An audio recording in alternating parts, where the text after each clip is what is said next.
Olá, sejam todos muito bem-vindos. O escândalo estourou no Reino Unido. Que a pandemia poderia ter sido manipulada por políticos nunca deixou de ser uma hipótese. Mas ela se tornou real através dos vazamentos das chats de WhatsApp de políticos do mais alto escalão de dois grandes países do Ocidente. Itália, o primeiro país atacado pelo vírus chinês, e o Reino Unido. E as evidências a essa tese se tornaram comprovatórias. Durante a emergência sanitária no Reino Unido, os mais altos cargos do governo britânico tinham um único objetivo: alimentar a estratégia do terror. Isso foi admitido pelo próprio Matt Hancock, então ministro da Saúde, que em uma chat de WhatsApp falou em assustar todo mundo. Infelizmente, não se trata de um espontâneo meia-culpa, nem de uma súbita percepção, porque as revelações vêm dos artigos de lockdown. São cerca de 100 mil mensagens de texto datadas do período entre 2021 e 2022, atribuídas ao WhatsApp privado do ex-ministro da Saúde, Hancock,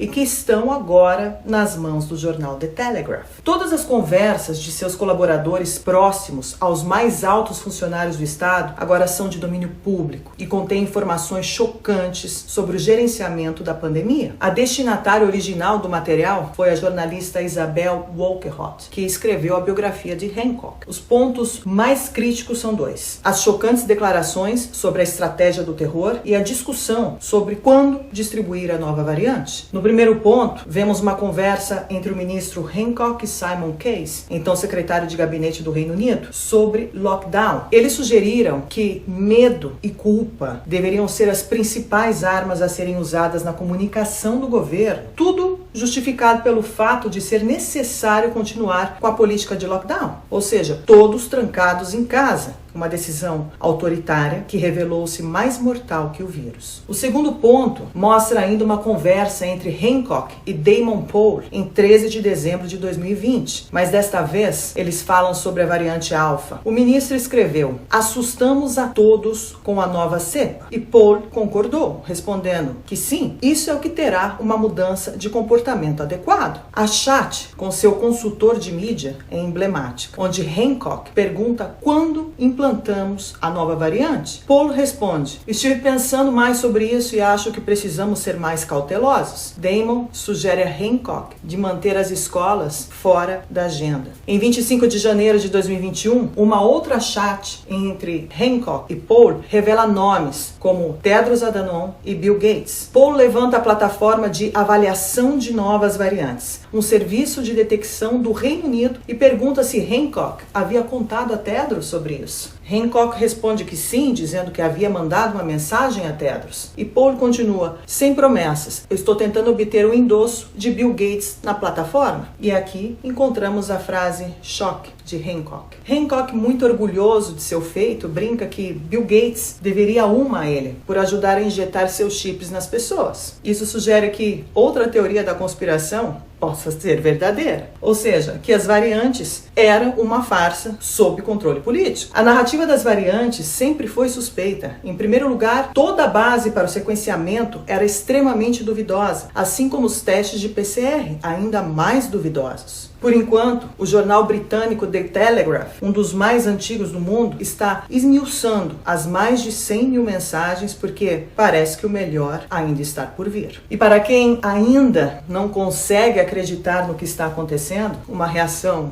muito compreensível, sugiro que entrem no site do The Telegraph para acompanhar os desdobramentos desta história bizarra. Enquanto isso, na Itália, o ex-ministro da Saúde, Roberto Speranza, e seu primeiro-ministro na época, Giuseppe Conte, e todo o comitê técnico-científico estão sob processo. 19 pessoas estão sendo acusadas de homicídio qualificado, homicídio múltiplo e recusa de documentos oficiais durante a gestão da pandemia. Mensagens de WhatsApp vazadas entre o ministro da Saúde e seu comitê técnico-científico mostram a manipulação política diante de uma pandemia anunciada. Em 5 de março de 2020, o caos começa a reinar na Itália. E dentro do Ministério da Saúde havia uma corrida para rebater responsabilidades. O então ministro da Saúde começa a jogar uma partida importante. E as decisões tomadas revelaram-se totalmente políticas e não científicas, assim como ocorreu no Reino Unido. 4 dias do início do caos, em 9 de março, foi decretado lockdown, fechamento total de regiões, até mesmo daquelas limítrofes. O que deveria durar 2 semanas, durou meses, infindáveis de fechamentos e cerceamento das liberdades do cidadão, uma onda de protestos também aconteceu. E aí vem a pergunta, tudo isso foi feito com base científica, certo? Não, errado. Descobrimos que tudo não passou de decisões políticas, que custaram a vida de milhares de pessoas. A questão é clara, o entrelaçamento perverso entre a ciência e a política emerge da investigação conduzida pelo Ministério Público de Bérgamo sobre a gestão da primeira onda de Covid. Não foram os especialistas que decidiram as diretrizes a serem tomadas, mas sim o governo de Giuseppe Conte e mais adiante o governo de Mário Draghi. Enquanto isso, a população assistia em todas as mídias e canais de televisão políticos e especialistas alinhados às ordens do governo, que tinham como dever de casa aterrorizar a população, a mesma tática do terror e do medo que foi usada no Reino Unido e em todos os países do mundo. O terror e o medo eram acompanhados pela frase que mais se ouviu nessa pandemia. Os governos estavam seguindo os especialistas e a ciência, quando na verdade era exatamente o oposto. E aqui eu mostro as evidências. Em várias ocasiões, o ministro da Saúde, Roberto Esperança, acordou com Silvio Brusaferro, presidente do Instituto Superior de Saúde, inúmeras decisões e ações que comprovam a mistura perversa entre a política e a famosa ciência. Em uma chat, o ministro da Saúde escreve a Brusaferro que as escolas devem ser fechadas e que ele estava cada vez mais convencido. O médico, Brusaferro, responde que achava melhor aprofundar os cenários e pergunta se o ministro gostaria de colocar na agenda para ser discutido como ordem do dia. O ministro responde que no dia seguinte eles fariam um plano de ação nacional e o fechamento das escolas também seria inserido. Brusaferro responde dizendo que eles não tinham parecer do Comitê Técnico Científico e que, sobretudo, a opinião científica não era homogênea sobre essa decisão. Silvio Brusaferro reitera ao ministro da Saúde, que não é médico, avisando que, em relação ao fechamento das escolas, o Comitê Técnico Científico é crítico. E Roberto Esperança responde, assim você nos destrói. Brusaferro rebate, eu sondei e ainda temos que começar. Neste ponto, o médico deixa claro que para tomar essa decisão precisaria analisar e aprofundar o cenário de forma mais responsável. Mas o ministro da Saúde o pressionou e respondeu, não temos tempo. O país está sem respirar e não podemos dar sinal de incerteza. Caso contrário, toda a credibilidade será perdida. Nesse mesmo dia foi publicado um artigo no jornal La República que revela o conteúdo da conversa sobre o fechamento das escolas. Com o seguinte texto, a Comissão Técnica Científica nomeada pela Proteção Civil, com peritos do Ministério da Saúde, do Instituto Superior de Saúde, do Conselho Superior de Saúde, não gostou da ideia do fechamento das escolas. Os especialistas em saúde, questionados pelo governo sobre a suspensão das aulas do jardim de infância à universidade, apontaram, de fato, que há evidências científicas limitadas sobre a eficácia de tal medida. De fato, não existia um dado que apontasse para a capacidade de redução da circulação do vírus. Quando o ministro da Saúde lê esse artigo, ele volta a falar com Brusaferro, dizendo que o médico precisava dar uma declaração seca, porque ele, como ministro da Saúde, havia optado pela linha máxima de precaução, além de estar sendo pressionado pelos ministros. Brusaferro responde com um texto para ser divulgado com a aprovação do ministro. As medidas do decreto de lei vão no sentido de uma forte contenção e abrandamento da propagação da infecção por coronavírus. O forte aliado para combater a infecção será o comportamento comum do cidadão. Esperança diz que o texto era excelente. Mesmo sem dados científicos, Brusaferro responde à Esperança sem alternativa. Tudo bem, já estou enviando às agências competentes. Eu tenho que te dizer que isso é mais estressante do que administrar a pandemia. A essa altura será o parecer do Comitê Técnico Científico que vazou para o jornal A República. Esperança concorda com a trama e acrescenta que isso seria algo sério, porque era algo secreto. Brusaferro escreve que amanhã teremos de pensar em ilustrar como o parecer contém princípios e elementos de literatura e modelização, deixando as escolhas ao Conselho de Ministros. E assim foi feito. O mesmo ministro Esperança foi quem decidiu a linha de sacrifícios, fechando escolas, impedindo funerais, obrigando o uso de máscaras inúteis para a sociedade, usando seu poder para ditar regras autoritárias sem bases científicas, mudando definitivamente a vida de milhões de pessoas. As trocas entre políticos e cientistas não dizem respeito apenas a Esperança e Brusaferro, mas também a outros especialistas e virologistas ao redor do mundo que aceitaram, sem nenhum pudor, em fazer parte desta trama. Tanto no Reino Unido quanto na Itália, os trabalhos para ser instalada uma comissão de investigação que irá avaliar a gestão desses governos governos durante a pandemia estão prestes a começar, embora ainda encontre muita resistência, obviamente, para que essas investigações não aconteçam. O Reino Unido e a Itália abriram a caixa de Pandora e estão mostrando ao mundo